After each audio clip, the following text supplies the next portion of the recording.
This episode of the show is brought to you by Timeshare Exit Team. Get out of your timeshare safely and legitimately. TimeshareExitTeam.com has a 100% guarantee they'll get you out or give you a full refund. And Timeshare Exit Team is the only company I trust. TimeshareExitTeam.com.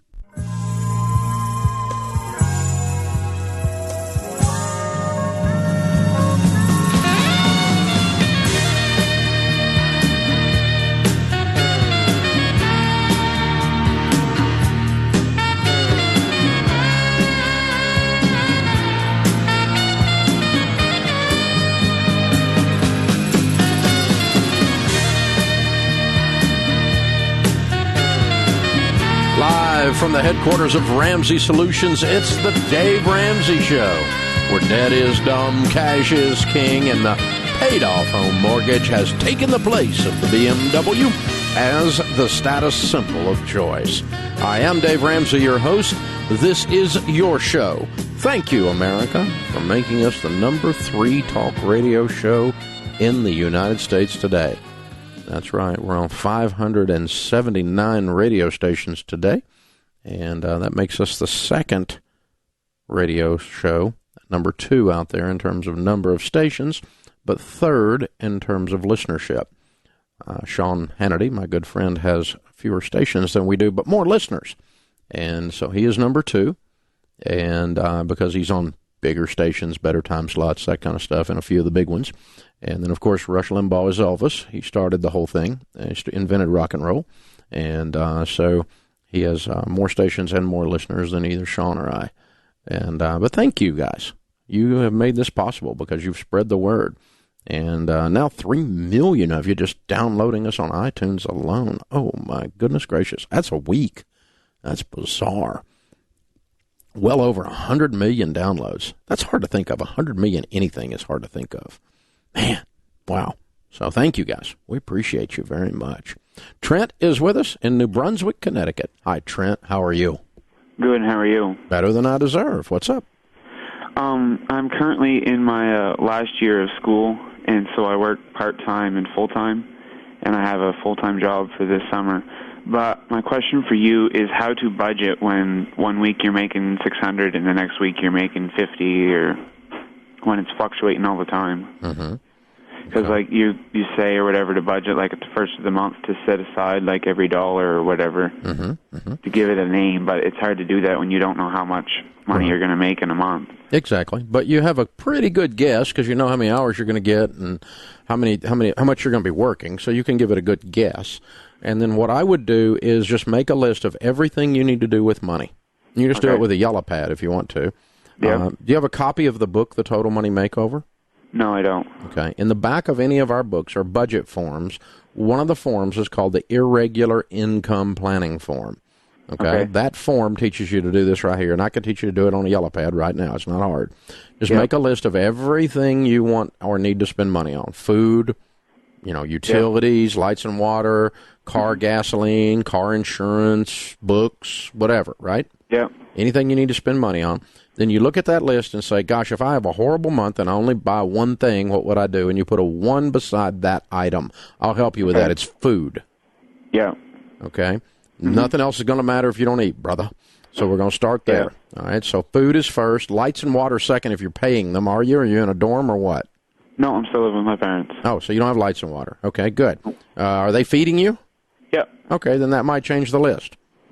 All right, so whatever you've got to pay out of pocket, your most important thing is at the top.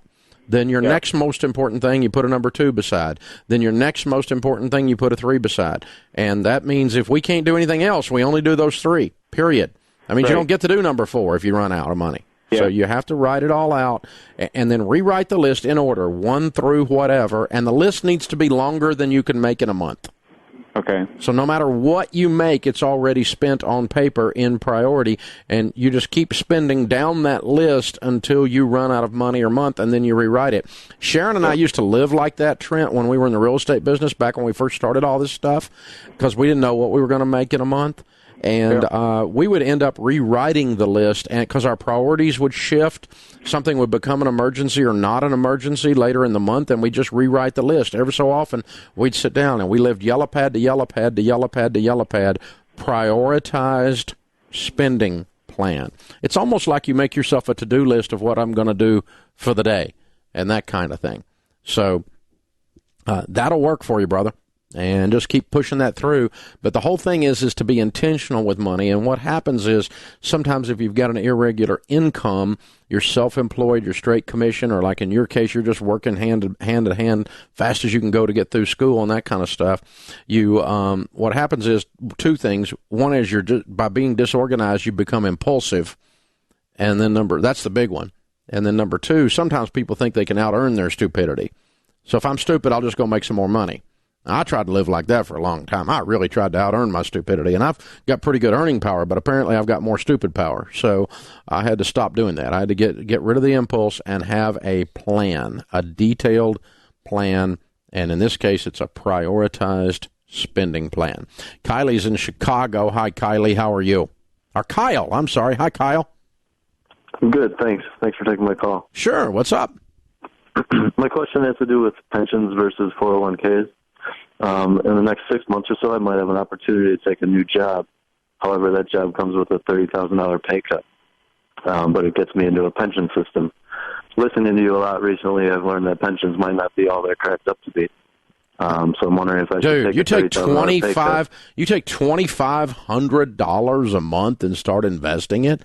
That's millions of dollars. Yes, I understand that. No, that's not a deal at all.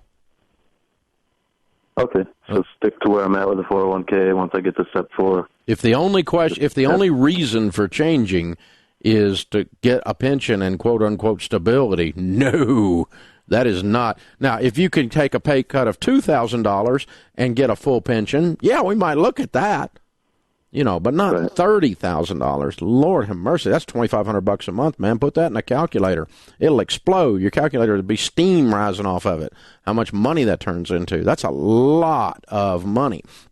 I just can't resist. I've got to do it now. I'm going to put it in my calculator just to kind of prove the point here. Let's just say, let's do that for, say, 15 years only, okay? And you're younger than that, dude. I can tell by talking to you. But for 15 years, that's $1.2 million, okay? No. I think you can offset it. No. No. I mean, geez, that's a lot of money.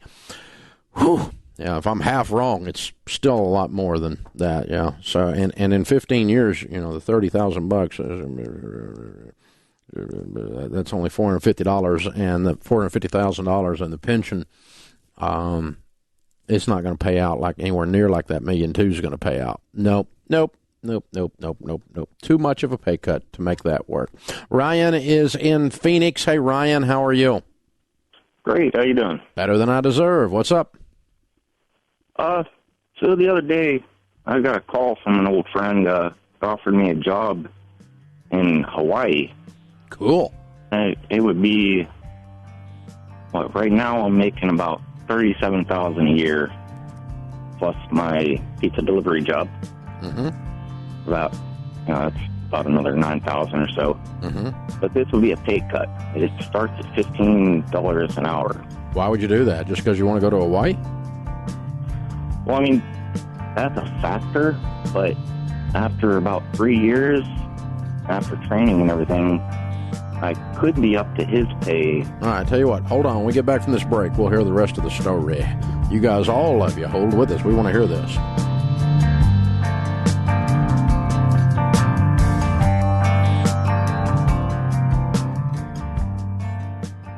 You probably just got that reminder in the mail in the form of a maintenance fee. And yes, you still own that timeshare. And yes, the maintenance fee is increased again. Last year, the average maintenance fee was $920. That's ridiculous. If you're tired of paying for a timeshare that you're not using or can't use, visit Timeshare Exit Team. They'll get you out safely, legitimately, and forever, or you get every penny back. TimeshareExitTeam.com.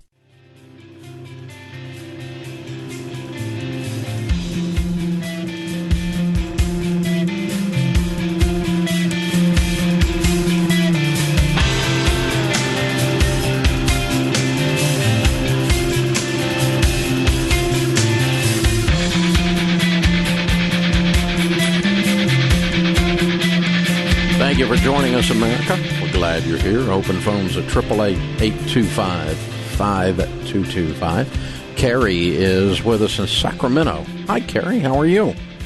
I'm great. How are you? Better than I deserve. What's up? We have, first, we did the Total Money Makeover program in 2003, so thank you. Awesome. And we are debt-free right now with the exception of our homes. We have 3 homes, 2 rental properties and our primary residence. We are selling one of those, and we'll probably make about $100,000 net off of it once it's all said and done. And I think we're just trying to decide what the best course of action with those funds are, whether to move them into investments or to pay off the remaining rental property, which it would do. Mm-hmm. How much do you owe on your home? On our primary residence, mm-hmm. we owe like $300. We just purchased. Okay, and you owe like $100 on the rental. Right. Okay. All right. And do you have any other cash that's non-retirement? We have, I think, a mutual fund or 2, and then we have our emergency savings, which is at $10,000. Yeah, not counting emergency. What do you have that's non-retirement? Non-retirement, like maybe $3,000 in a savings account. Okay, so you don't have like mutual funds or something else going that's not in a retirement account? I'm trying to think with all of our investments. I think we have one mutual fund that's probably at about $10,000, but the rest of our retirements are 401ks and IRAs and Roth IRAs. Okay, I agree. Then I would pay off the rental. Okay. And then the next goal is get your house paid off. Okay. Yeah. Cool. That's what we were trying to figure out. If they were closer in debt and we could knock out either one, I would choose your home over the rental. Because in a worst-case scenario, I'd rather lose a rental than lose your home, right? Right, true. But they're not close, and we can't knock your house out. We could only just hit it hard, and it'd still be a while, and I would rather just knock the rental out because both are we're getting rid of the debt, we're freeing up cash, and we're lowering risk. So, right. But then go ahead and turn that rental income and any other income you can, turn it loose on that house, and let's try to knock that house on out, okay? Your personal residence. Perfect. Okay, awesome. Thank you so much. I appreciate it. Thank you. Now, I was talking to Ryan, and I screwed up and forgot to come back to him. Anyway, he was looking at a job in Hawaii. He's making $37,000 plus $9 delivering pizzas in Phoenix, where he lives, but his buddy offered him the opportunity to come for a pay cut to Hawaii, which sounds kind of fun, except for that pay cut part. And then we were talking about why you would do that, and you started to tell me, and then the commercials interrupted us, and then I took another call and screwed up. So anyway, tell me why you would do this, Ryan. Well, aside from the fact that it's Hawaii, there's potential that I can make what he's making after probably several years of training. He's making about $35 an hour. Mm-hmm. Okay. So I'm just wondering if it's worth the risk of moving over there for the potential of moving up to that and leaving pretty much what I have going on here. Mm-hmm. Mm-hmm. So what industry is he in? It's cabling, and basically he's doing fiber optics, telecommunications kind of stuff. Mm-hmm. Okay. So he's making about $70,000 a year. You're making $37,000. And you're going to take a pay cut down to about $20,000. You're going to cut your income in half. And, dude, your cost of living in Hawaii is considerably higher than Phoenix. Exactly. And especially rent. Yeah. So you're going to be what's called starving to death. You'll be in Hawaii, but you're going to be hungry. So I think it sounds like an adventure that's cool. No doubt about it. You're obviously young and single, right? How old are you? I'm 36.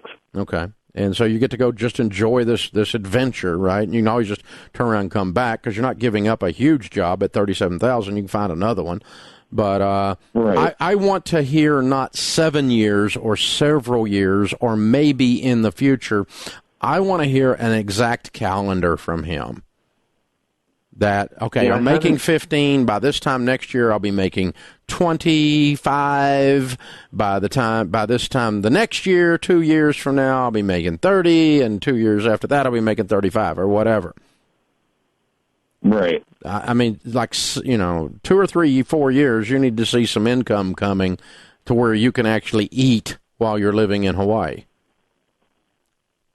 Yeah, I mean, I'd probably be temp 4 living there for a while. Yeah. Until I can make it up to that point. Exactly. But the point is, I want a set calendar that you are in agreement on so we know how long you're going to be poor.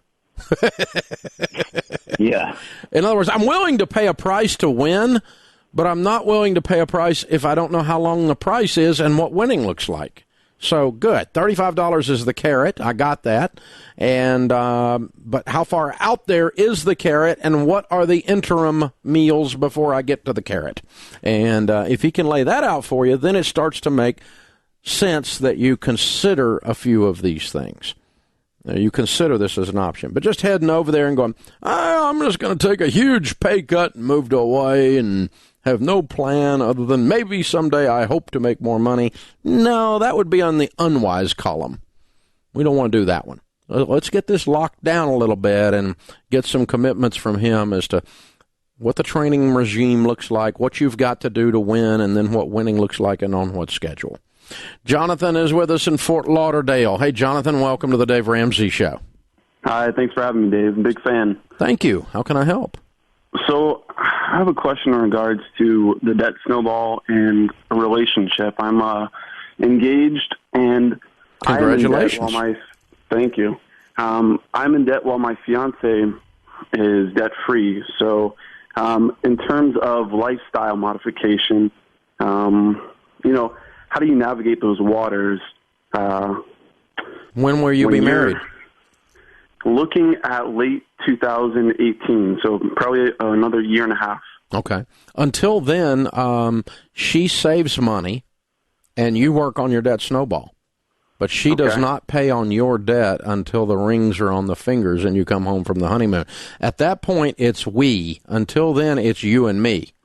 This is a joint venture. I mean, we're heading in the same direction. We pray, we hope, we think. But she does not pay on your debt until after the marriage, because then it's our debt. And she just piles up money. But the good news is that the day after the honeymoon, you could be debt-free if she saves up the amount equal to your debt, that's your remaining debt at the time of the wedding. So how much debt do you have? Currently, I have $49,420.47. On what? So we have, the biggest one is student loans, $31,035.58. Then I have a vehicle, which I have $13,500 balance. And what do you make? I make $68 a year. Good. It fluctuates from month to month based on overtime. Good. So you can clear a lot of this before you get married. Right. In the past, honestly, I've been listening to your podcast, and I have your book on the way for the past 3 months. And in the past 3 months, I paid off $5,560. You're on your way. So, yeah. And I think that's going to increase as you get dialed in on every dollar and you really start crunching and going, okay, my goal is to have as little harm coming into the marriage from my finances. Now, what does she make? She makes roughly the same, about $65,000. So let's pretend you paid it all the way down to $10,000 before the wedding, which you should be able to do, by the way, or pay it off. But let's just say you paid it down to $10,000. And let's say she had saved up $35,000. They get home from the honeymoon, she writes a check, we're debt-free, we don't borrow money ever again, we've got our emergency fund, we're ready to start our lives off, and we walk down the baby steps from that point forward together. But prior to the wedding, keep your finances separate. Talk about them, but keep them separate.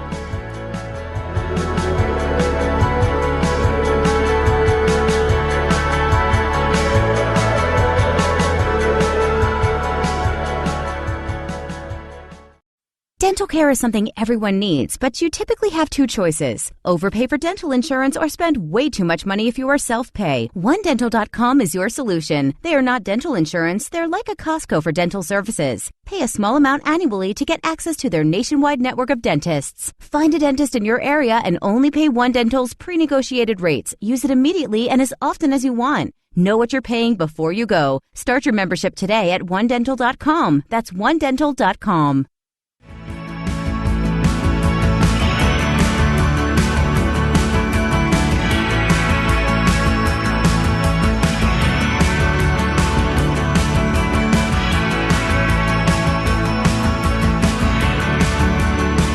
Thank you for joining us, America. Christy is with us in Winston-Salem, North Carolina. Hi, Christy. How are you? Hi, Dave. I'm good. How are you? Better than I deserve. What's up?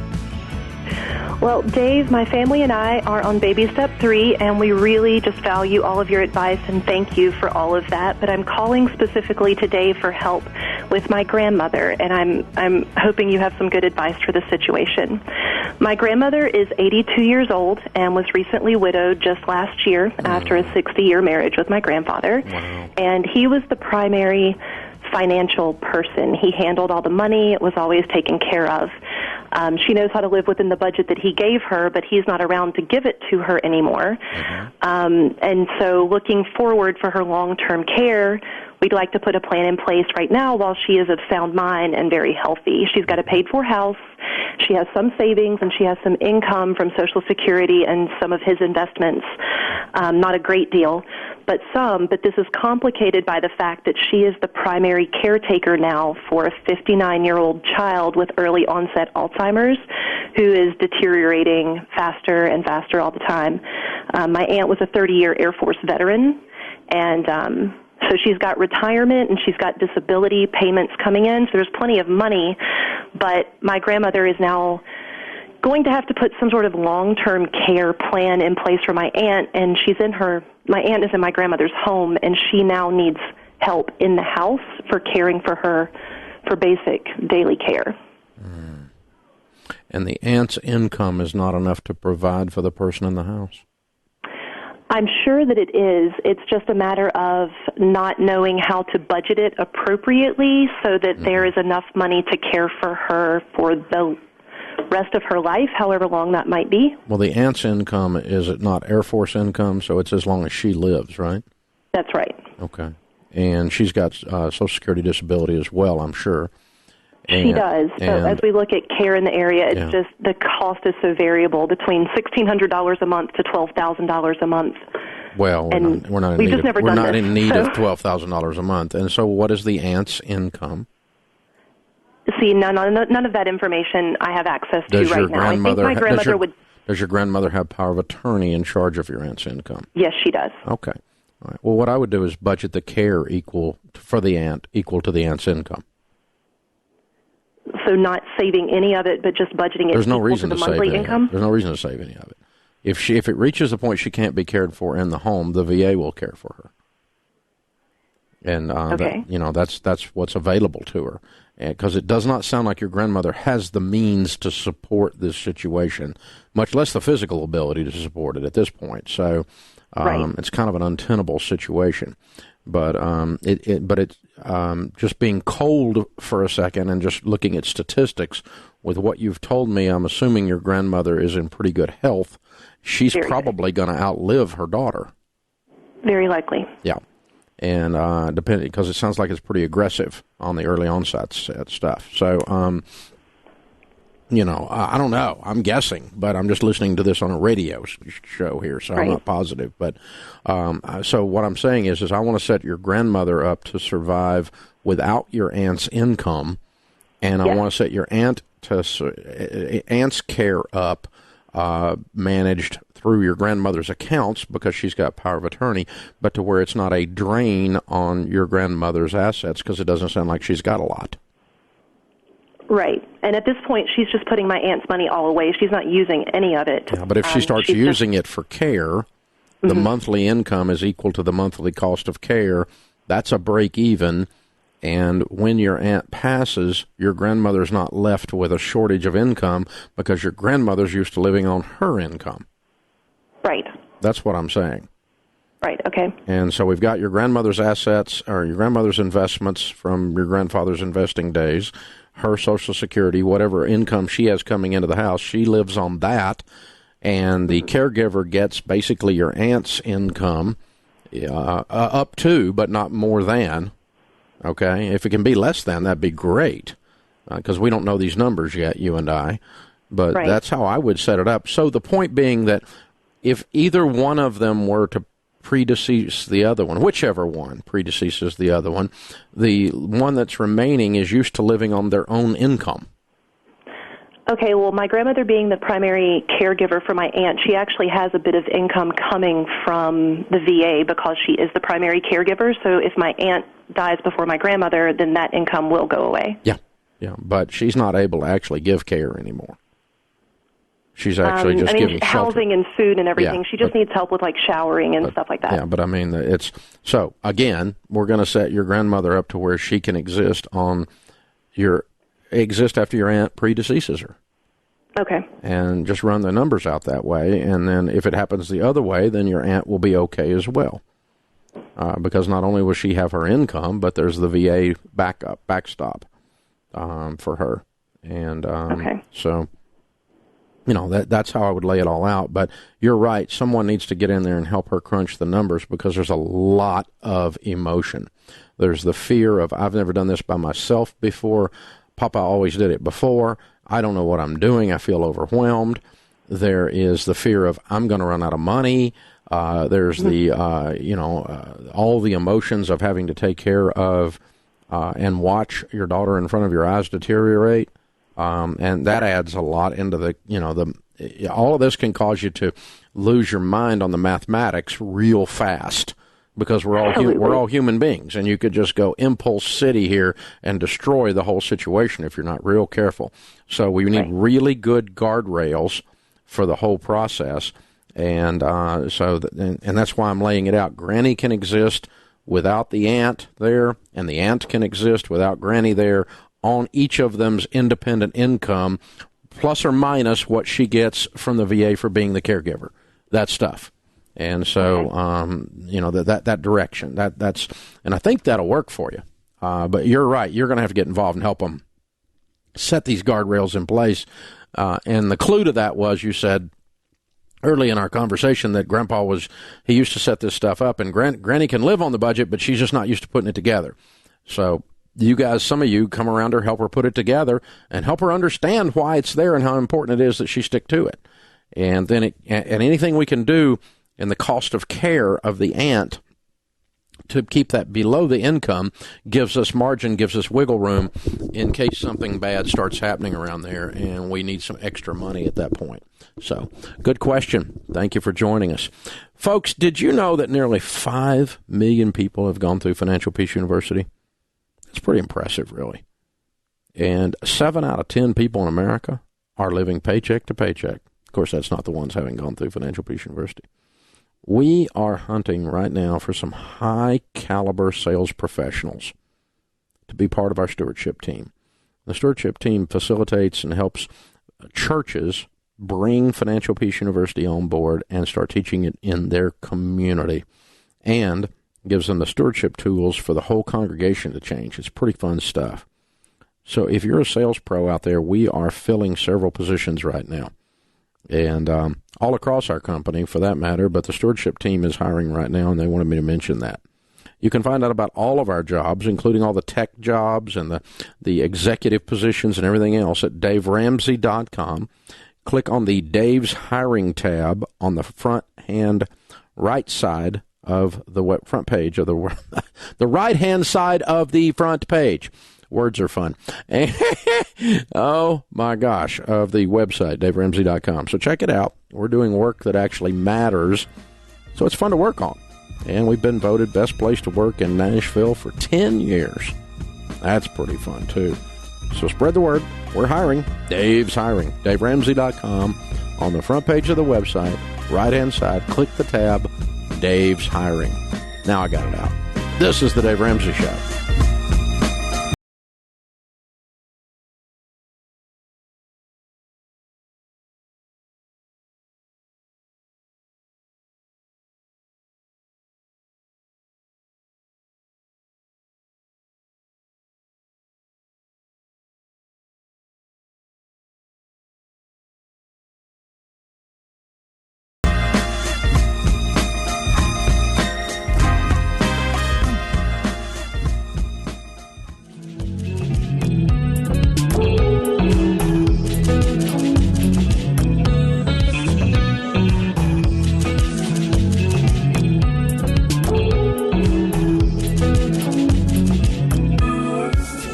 Our scripture of the day, 2 Timothy 2:15. Do your best to present yourself to God as one approved, a worker who has no need to be ashamed, rightly handling the word of truth.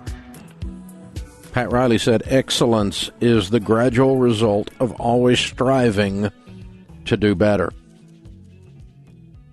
Sean is with us in Charleston, West Virginia. Hey, Sean, how are you? Hey, Dave, how you doing today? Better than I deserve. What's up? Well, me and my wife have purchased a lot of land in a place called Glade Springs, and we planned on building a house there, but our wife made different turns, and when we looked up the deed for the land, it was for sale in '05 for $78,000. We bought it foreclosed for $20,000, so we went ahead and bought it thinking we'll get a good deal, and worst case scenario, we can sell it. Well, since we decided not to build there, we've been trying to sell it for the last couple of years, and it turns out a lot of people now are selling their lots there for $1 just to get out of the HOA fees and everything. And the HOAs have doubled from 60 and went all the way to 114 a month now. You know, we're just thinking about what do we want to do with this land. Mm-hmm. Okay. So it's a resort place that has unraveled then. Yeah, it has golf courses and stuff like that. Yeah. Okay. Classic land failure deal. Okay. Well, the thing is this. Is there a reason, a logical reason, that makes you think that this property is going to sell anytime in the next 5 years for more than $1? I like to think it would sell. No, I said logical reason. I said logical reason. Logical. Is there any evidence? I didn't hear anything in anything you've told me so far. Yeah. Yeah, I'd say it sell for more than $1 in 5 years. Based on what? What makes you say that? Well, I feel that the land is worth more than $1. It's Why? Nice. It's a very nice lot. That you can Other build a nice house on. people are paying $1 for it. If Yeah, it's that's worth true. more than $1, why don't you go buy 25 of them tomorrow for $1? Yeah. $25 will get you a lot of land, dude. Yeah, we get the HOAs you got. Yep. I'm pushing your buttons here, but you follow me. Yeah. So, I follow you. I mean, they ain't making any more. No, you're right. But out there, they ain't making any that's worth more than $1 right now. So I don't know. But here's the rule of thumb. You have to have a logical reason. You have to have some evidence of something going on in the community that's going to give you recovery that's going to say something other than, oh, crap, I lost 20 grand. Yeah. Because I lost 20 grand plus I lost, $1,200 a year for 10 more years, another $12,000. You going to put another $12,000 in this deal to see if it comes back? I see what you're saying. So you have to have a logical reason. Now, a logical reason could be that you've, the thing will hit bottom and someday it'll come back. Someday you'll be sitting around a campfire going, yeah, I used to own that and I sold it for $1 and now it's sold for $20,000. But it might be 25 years. I don't know. Yeah. I mean, I bought houses in Nashville, Tennessee for $6,000 that are bringing $300,000 now. That was 35 freaking years ago. Yeah. And that doesn't mean I should have kept them all that time.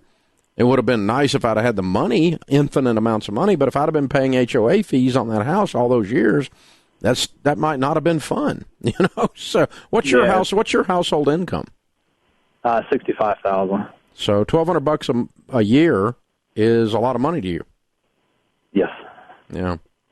So here's what I would do if I was in your shoes. All right. Number one, I would start learning everything I can about the area, 10-mile radius around this property. Is there any economics going on? Is there something fun happening that will cause people to light up and maybe come in there and buy again someday? Because the original dream out there with the golf courses and all that crap is now what's known as a nightmare. It is. So we have to have something to cause the dream to come back and replace the nightmare for people to pay more than $1. Because the reason they're paying $1 is what they're doing is they're betting the HOA fees against the future, and they're just holding their breath, and they've got the money, and it doesn't bother them, whoever they are, right? So, but now if you can look up and go, 6 months ago everything was selling for $1. Now some stuff's starting to bring $300 an acre or whatever. And so I'm going to wait it out 2 more years. And you say, you give yourself a deadline that says, I'm going to give this a while to come back. But 2 years from today, if it's still selling for $1 and there's still no hope and it's still a nightmare and not a dream, dude, sell it for $1. Gotcha. And take your lumps.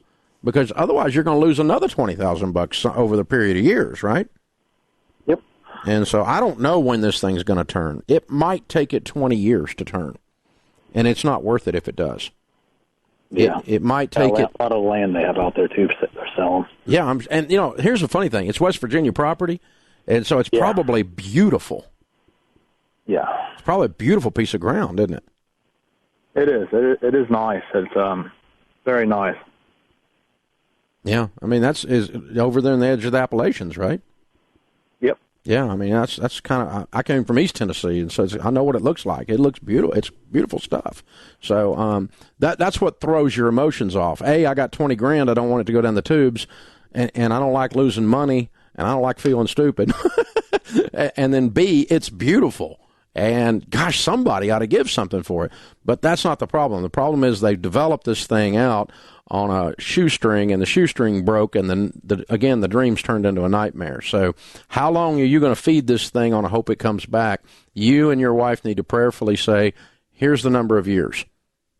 We're going to do this for 5 years, and after that we're going to give up. Or we're going to do this for 2 years, and after that we're going to give up. But we're going to invest $1,200 a year for this many more years and give this thing a shot, knowing that we may lose every bit of what we're putting in, but that's our roll of the dice to see if it'll come back a little bit. And I probably would. I'd probably give it some time, but I don't want to just say infinitely, and I don't want to illogically believe.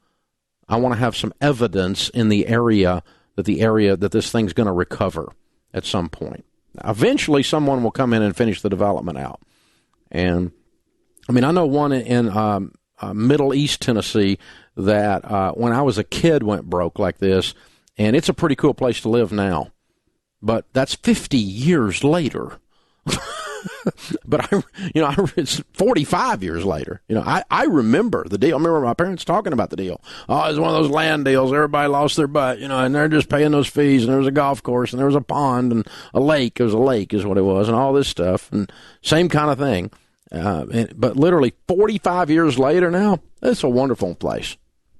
But you don't want to wait that long at $116 a month. You don't want to wait that long. Life is too short.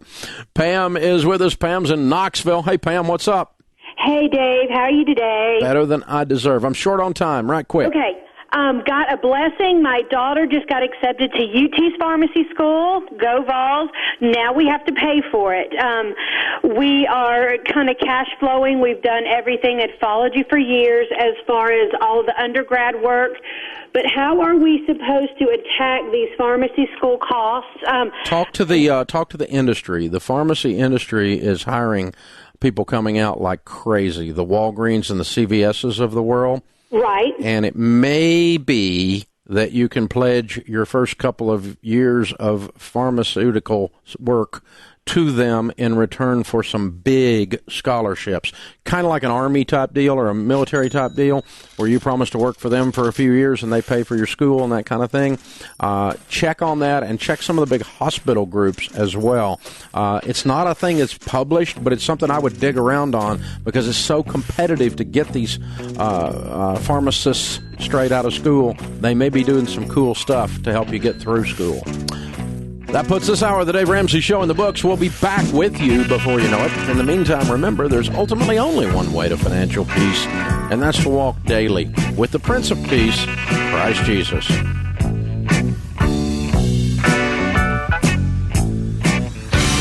Hey guys, it's Blake Thompson, Senior Executive Producer of The Dave Ramsey Show. This hour of the show is over, but you can also watch on our free mobile app, our website at daveramsey.com, or on the Dave Ramsey Show YouTube channel. We are everywhere to serve you. Hey guys, this is Dave Ramsey reminding you to catch the Dave Ramsey Show live on our YouTube channel weekdays.